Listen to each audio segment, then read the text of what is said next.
The Alaskan wilderness in deep winter is a world of silence and power, painted in endless white and blue. Here the landscape stretches for miles in every direction, untouched and raw, where nature reigns supreme and the cold is both beautiful and unforgiving.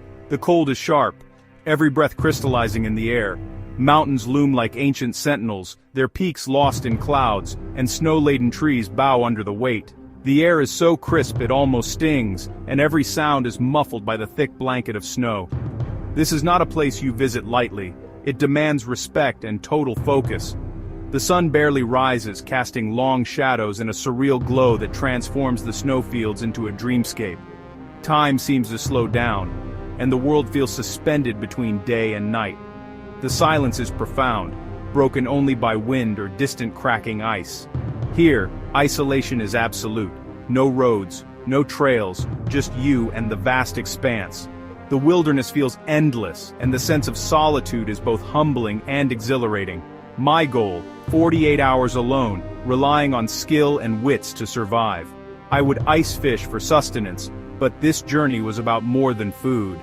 It was about testing my limits, embracing discomfort, and discovering what it truly means to be self-reliant in the wild. It was about confronting the wild, learning its lessons and finding purpose in its extremes. With careful preparation and the right mindset, I was ready to answer the wilderness's call, knowing that every moment would challenge me in unexpected ways. This was a test of endurance, solitude, and connection to nature. The adventure began with a single step into the white unknown, where every footprint marked the beginning of a new story in the heart of Alaska's frozen wild.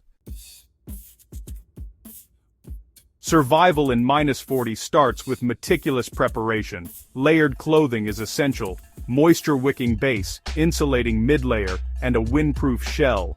A 4-season tent and an extreme cold sleeping system are non-negotiable. Reliable stoves, fuel, and a comprehensive survival kit, fire starters, knife, first aid, navigation tools, are vital. For ice fishing, an auger, rods, and a skimmer are must-haves. Every item is tested before leaving civilization. High-calorie foods fuel the body. Mental readiness is just as crucial. The cold demands discipline and calm under pressure. Preparation is more than packing. It's building resilience and a system for survival. In the Arctic, your gear and mindset are your lifelines. Only the prepared endure. The snowmobile ride marked my final link to civilization.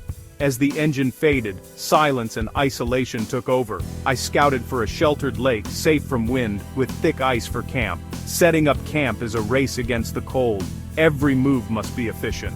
I packed down snow for a solid tent platform, then anchored my 4-season tent with ice screws. Inside, I organized gear and set up my sleeping system, letting the bag loft. The stove went in the vestibule, ready for melting snow and cooking. Each step burned calories and demanded focus. This initial setup is critical. Your base is your only refuge. Once established, the tent became my island of safety in the vast wild. The wilderness pressed in, but I was ready. The real challenge was just beginning. With camp set and the vast frozen lake stretching before me, I turned to ice fishing, my main mission and the heart of my survival here. I deployed a pop-up shelter on the lake, its dark fabric creating a warmer, windproof space, a small refuge from the relentless elements swirling outside. Drilling through 4 feet of ice with a hand auger was grueling but necessary, each rotation biting deeper into the frozen barrier between me and the world below. Each turn of the auger was a battle against the cold and fatigue, my breath freezing in the air as I pressed on, determined not to give in.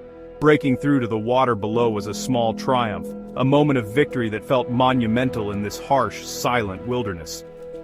I skimmed slush from the hole, fighting the cold that tried to seal it again, knowing that every minute counted before the ice reclaimed its hold. Inside the shelter, I set up my fishing station, a chair, gear, and hope, creating a space where patience and anticipation could thrive. The shelter became a fortress against the wind, a place for patience and focus, where I could gather my thoughts and prepare for the long wait ahead. Outside, the Arctic howled. Inside, I was ready to fish, shielded from the storm and surrounded by the quiet determination that survival demands. I had carved out a small sanctuary in the endless white, a place where I could endure, adapt, and perhaps even thrive. Now, it was time to wait for the lake's hidden life, to see if patience and preparation would be rewarded beneath the ice.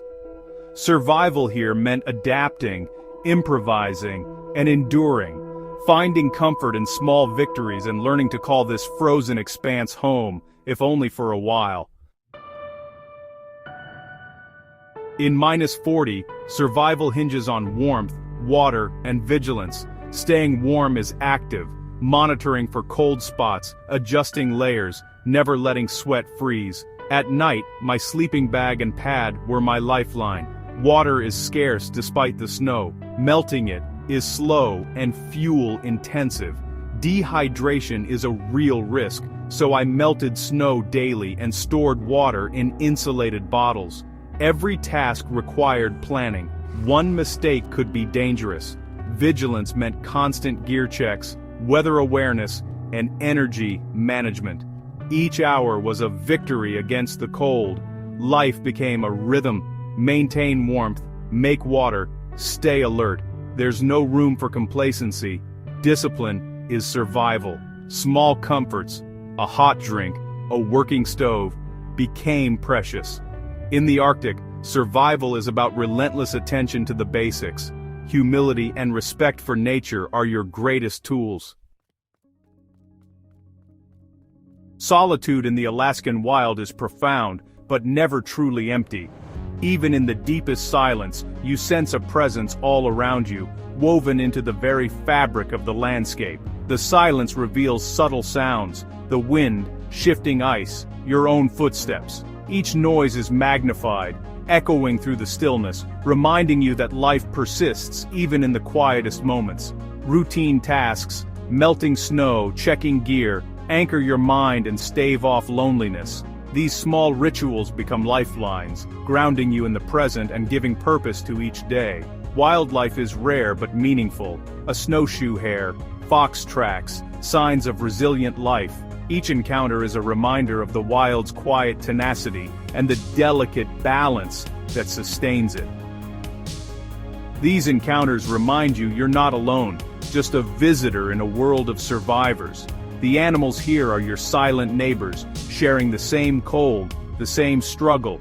The night sky is breathtaking, stars blaze, and the aurora borealis dances in silence.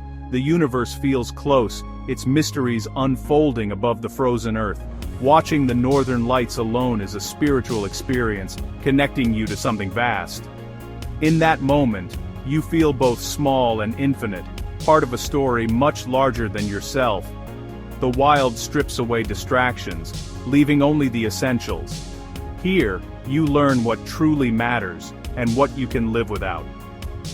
Solitude becomes a source of peace and clarity. In the quiet, your thoughts settle, and you find a rare sense of calm. The landscape's beauty and indifference are humbling. It reminds you of your place in the world, and the strength it takes to endure. In this silence, you find both challenge and wonder. Every step is a lesson in resilience, every breath a reminder of the wild's power. The wild is a companion, not just a backdrop. Here, you rediscover awe, and realize that in the company of the wild, you are never truly alone. Ice fishing is a test of patience and optimism. Hours pass in the cold, staring into the dark water, waiting for a sign of life. Then, a subtle tap, a sharp tug, and the fight is on. Landing an Arctic char is a moment of pure triumph. Its vibrant colors are a testament to survival in the cold. This fish is sustenance, not a trophy, a reward for endurance. I cleaned it quickly, the cold preserving the meat, cooking fresh fillets in butter over my stove.